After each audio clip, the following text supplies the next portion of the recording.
Salut tout le monde, on se retrouve aujourd'hui pour un update spécial manga. Alors la semaine dernière je vous avais demandé si ça vous plaisait que je fasse ça sur ma chaîne, que je continue. Les réponses étaient plutôt positives, donc c'était oui, donc voici cet update. J'ai 6 mangas à vous présenter, donc je vais pas essayer de traîner trop sur chaque tome, donc on est parti. On va commencer avec ma dernière lecture, donc le dernier en date c'est Blue Spring Ride de Io Sakisaka aux éditions Kana, donc le tome 7. Et vous savez qu'avec cette série là j'ai un peu des hauts et des bas, les personnages me saoulent parfois, surtout le personnage masculin, le personnage du coup de Ko. Je peux pas dire parce que Futaba elle est un peu chiante aussi parce qu'elle est forte sur la réserve, elle ose pas dire les choses non plus. Elle est un peu trop timide on va dire pour moi qui aime les personnages très expansifs. Mais bizarrement ça fonctionne bien quand même comme duo on va dire, même s'ils sont pas tout le temps ensemble. Et du coup ce tome-ci, je dois dire qu'il m'a bien plu. J'ai même hâte en fait de lire la suite que j'ai en ma possession et qui sera du coup bientôt lu forcément. Parce que oui, celui-ci est plutôt intriguant, on évolue par rapport au 6 où je trouvais qu'on stagnait et que oh, Futaba elle m'agaçait et Ko aussi. Là Futaba reprend un peu plus du poil de la bête et Ko bon... il me plaît pas forcément plus que ça mais bon j'espère que dans le 8 ça va y aller et que ça va peut-être ranimer la flamme des débuts parce que je me souviens que les 3 premiers tomes à chaque fois c'était vraiment, j'ai vraiment adoré quoi. Ensuite j'avais lu Entre toi et moi le tome 3 de Haru Tsukishima aux éditions Kana toujours. Le manga-ci est plutôt drôle mais en même temps au final plus je lis plus je trouve qu'il est pas forcément très bien construit. Les événements sont pas forcément amenés de façon très logique et des fois en fait surtout dans le tome 2 je m'étais un peu perdue au niveau de la chronologie des événements. J'avais l'impression qu'il y avait eu un chapitre en moins, un truc comme ça, c'était vraiment bizarre. Dans celui-ci ça va un peu mieux, je m'attache un peu plus aux personnages, mais après franchement c'est pas un manga coup de cœur, je le continue parce que j'ai envie de savoir tout simplement. Je suis curieuse, voilà, mais sinon franchement c'est pas un énorme coup de cœur, ou alors faudrait le lire je pense vraiment tout à la suite. Mais moi c'est pas comme ça que je lis les mangas parce que c'est plutôt une façon pour moi de m'ennuyer à mort. Si je lis tous les tomes à la suite ça me va pas, même en livre de toute façon des séries je peux pas lire des tomes à la suite parce que même si quelqu'un que j'aime a énormément dedans il pouvait me saouler à force de lire vous voyez, donc je suis pas comme ça. Et du coup je sais pas, franchement je pense que le temps d'acheter le tome 4 ça va être un peu long, je pense que je vais pas l'acheter tout de suite ça c'est sûr. Je ne sais même plus comment il se finit ce manga. Alors attendez. Oui si, la fin quand même, je viens de regarder, je viens de vérifier. La fin de celui-ci est plutôt intrigante. Donc bon, je vais quand même acheter le tome 4, voilà. Oh, voilà. Juliette, comment elle se fait avoir. Tout du long elle s'ennuie un peu, puis à la fin c'est bien, alors du coup elle rachète. C'est quand même attachant comme histoire on va dire. Les personnages sont plutôt drôles, tout ça. Mais ouais, il manque un petit truc malheureusement dans cette série. Je sais pas si pour ceux qui l'ont lu, si vous avez eu la même réaction que moi quoi.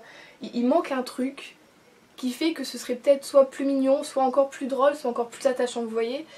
C'est pas très naturel je veux dire. Ouais c'est ça. En fait les événements, enfin, c'est des mangas souvent c'est un peu loufoque, mais pour un shoujo c'est pas très naturel ce qui se passe à certains moments tout ça. On dirait que les personnages essayent plus de se compliquer les choses qu'autre chose, hein. Tu te dis mais c'est tout ça.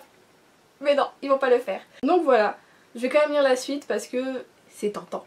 Ensuite j'ai lu le tome 2 et 3 de Moving Forward de Nagamu Nanandi aux éditions Akata. Donc ceux-là je les ai lus il y a 3-4 mois donc c'est plus tout frais dans ma tête. Je sais que j'avais beaucoup aimé le tome 2 qui m'avait énormément intriguée sur la fin, du coup j'avais presque tout de suite lu le tome 3 si je me souviens bien. Par contre le 3 c'était légèrement redescendu.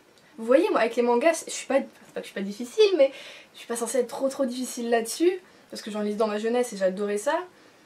Et bah peut-être j'en lis trop de séries en ce moment différentes, je sais pas, mais c'est rare que j'ai une série qui fasse ou alors qui reste, vous voyez. Il y a toujours des hauts et des bas avec moi, je sais pas comment je fais, c'est comme ça, à part avec Orange évidemment. Donc là du coup il y a certains changements qui viennent, en tout cas dans le tome 3 de ce que je me souviens, dans l'esprit de Kuko, à se dire est-ce que j'agis bien, est-ce que c'est bien de tout le temps sourire même quand on est triste, vous voyez. Elle essaye de voir si sa personnalité c'est vraiment ça, si elle montre le vrai elle aux autres, ce qui nous on sait n'est pas du tout le cas puisque elle a des tristesses au fond d'elle, enfin voilà, elle cache des choses, un peu comme tout le monde on va dire. Voilà, elle réalise en fait, parce qu'on aurait dit qu'elle réalisait pas ce qu'elle faisait, là ça y est, elle réalise un peu le fait que elle montre pas son vrai elle à tout le monde par peur de soit pas plaire ou soit de déranger les autres, vous voyez. Et du coup elle se dit bon, peut-être que ça va changer, on verra du coup au tome 4, j'ai toujours pas acheté, il va falloir que je l'achète parce que c'est quand même une bonne série. Je dis pas, ça a légèrement descendu mais on est toujours bien hein. C'est juste que le 2 vraiment j'avais beaucoup aimé. Et oui il y a des choses qui changent vraiment dedans, on apprend certaines choses. Du coup font réagir et vont faire bouger l'histoire normalement dans le prochain tome ou dans les prochains tomes. Donc ouais, j'ai quand même hâte de voir ce que ça va donner et de voir surtout l'évolution de Kuko parce que on s'y attache à cette gamine. J'ai envie de savoir comment elle va évoluer et comment elle va s'ouvrir aux autres, mais en montrant la vraie Kuko, vous voyez. Je pense que c'est vraiment un bon manga sur le fait de s'affirmer tel qu'on est. Que ce soit au niveau de mentalement, physiquement ou des choses comme ça. Ouais, bah je suis peut-être un peu folle, mais bah ouais, c'est comme ça, même si, enfin, je suis triste, donc il faut quand même que je le montre un peu aux autres. Oui, ok, on veut pas déranger, une société, il faut plus déranger, maintenant on n'a plus le droit de dire telle ou telle chose. Mais bah, parfois ça fait du bien, quoi. Donc voilà, je pense que c'est vraiment un très bon manga, en tout cas, là-dessus. On finit par les deux meilleurs.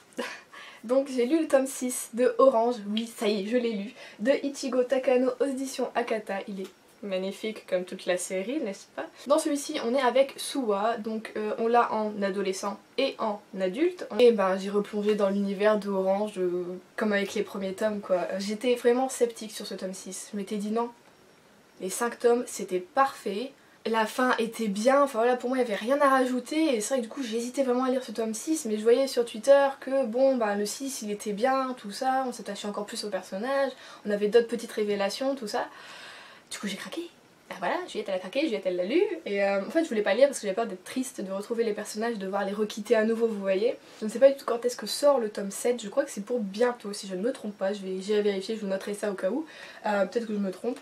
Mais voilà, j'ai encore passé un très très bon moment, j'adore Orange, ça sera une série chouchou, phare, coup de cœur de 2017 et ça continue dans la lignée pour 2018, donc que demande le peuple? Bah un peu plus de Orange en fait. Plus mais pas trop, si on arrive à une longue série, bon à mon avis je pense qu'il y aura 4 tomes en plus, donc on va arriver à 10 tomes je pense.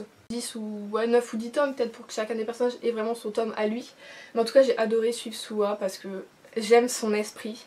De fait que, bon bah, il pense à lui certaines fois, mais il pense quand même beaucoup plus aux autres. Et parfois, bon, moi, j'avais envie de lui dire, oui, pense un peu plus à toi, vas-y. Très bon tome. Je peux rien dire sur cette série, elle est juste parfaite. Et quand j'y repense à chaque fois, j'ai les yeux qui brillent. Enfin, si vous n'avez toujours pas découvert Orange, franchement, vous passez à côté de quelque chose, je vous le dis sincèrement, foncez. Et ensuite, encore plus triste parce que j'ai fini la série.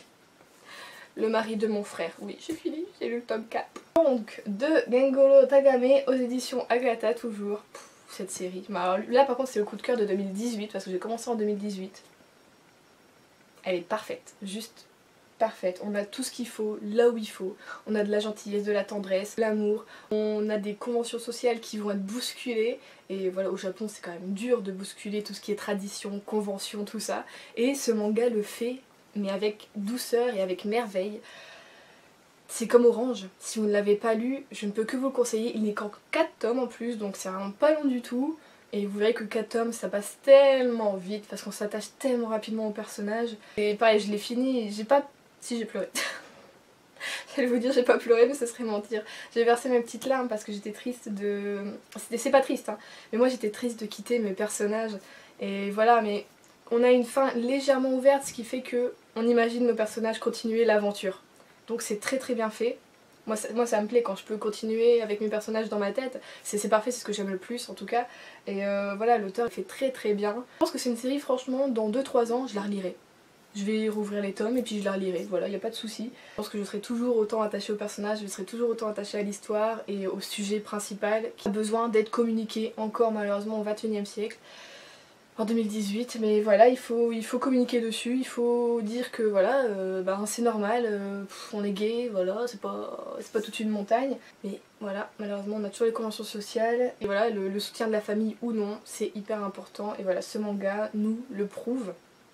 Aimer les autres, s'aimer les uns les autres, aimer son prochain, c'est tout ce que j'ai à dire. Donc voilà, j'ai été rapide je trouve pour une fois en update manga parce que d'habitude je m'étale mais alors là ça va, je me suis un peu souvenue des histoires. Donc dites-moi ce que vous avez peut-être fait comme découverte manga en ce moment. Moi je reste sur ces séries là en tout cas pour essayer de les finir parce qu'il y en a qui sont longues et bon, croisez les doigts pour que j'aime jusque la fin ou que voilà ça s'améliore pour certaines, genre comme Entre toi et moi ou Blue Spring Ride, on verra. En tout cas je fais de très très gros bisous et je vous souhaite de très bonnes lectures.